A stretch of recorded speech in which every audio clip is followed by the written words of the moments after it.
ফেসবুকে আমার ভাইয়া ফ্রেন্ড দেখে যে একটা ছবি, আমাকে দেখানোর পর আমি বলছি এটাই ভাইয়া, দেখে যে অনেক রক্ত।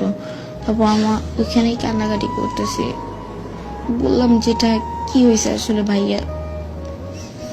তখন জানি না যে ভাইয়া নাই, আম্মু আমাকে বলে নাই যে তোমার ভাইয়া নাই, কেউ ফোন দিও জানায় নাই। 1টা বাজে আমি বাসায় আসি, বাসায় আসার পর দেখি যে গ্যারেজ খোলা, লাইট জ্বালানো।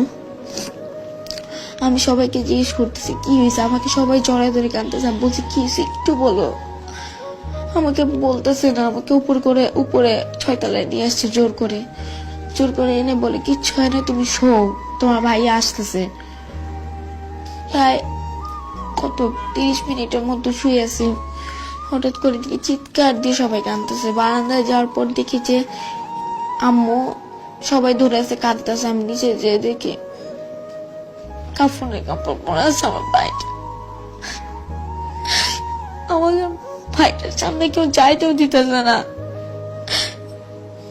লাস্টটা বের করার পর গ্যারেজ চানে আমি একবার খালি চুমু দিয়েছি মাইয়াকে। এরপরে ভোরবেলা জানাজার পর নিজের ভাইটাকে দাফন দিয়ে এসছি।